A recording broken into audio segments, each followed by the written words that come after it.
हमारे इस चैनल मैथिली गंगा को लाल बटन दबाकर सब्सक्राइब करें व घंटी के निशान का बटन दबाएं ताकि सभी नए वीडियो आप तक तुरंत पहुंचे बिल्कुल मुफ्त।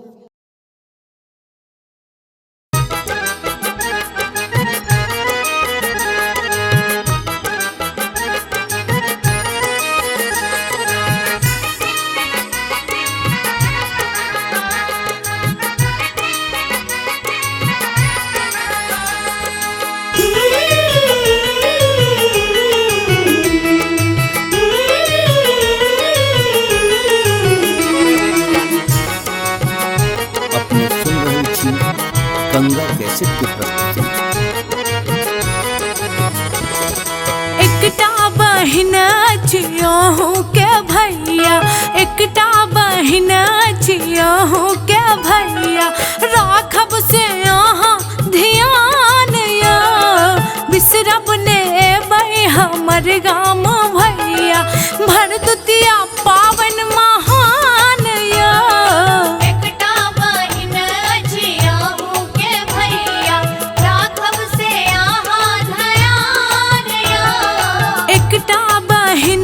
छियहु के भैया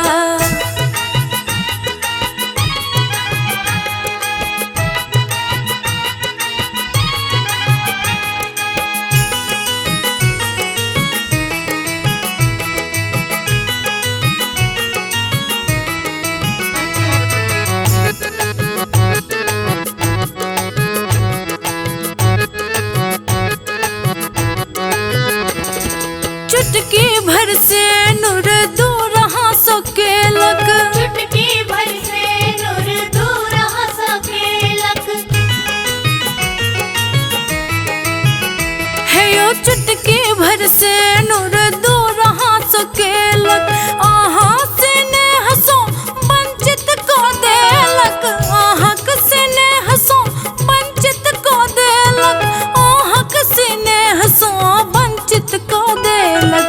करबै ने देरी ने फेरी लगेबै, करबै ने देरी ने फेरी लगेबै, हमरा बनायब ने आन या। एकटा बहिन छियहु के भैया, राखब से अहाँ ध्यान या। एकटा बहिन छियहु के भैया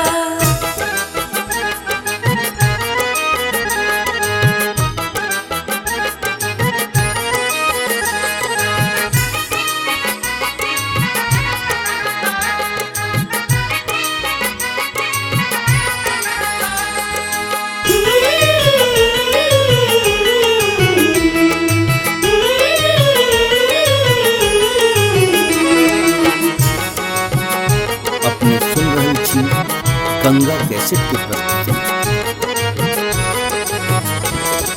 अरे पान पारल नीपल ये आंगन, अरे पान पारल नीपल आंगन।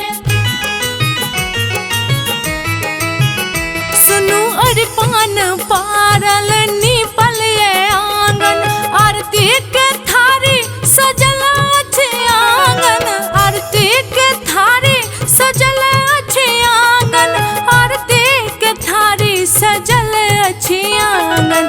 पीसल पिठार आसे नूर आसु पारी, पीसल पिठार आसे नूर आसु पारी, न्योतब द हाथ में पान या। एकटा बहिन छियहु के भैया,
मुख अमित भैया, रानी बहिन केर मुख अमित भैया, हो बान देबै मलान यो।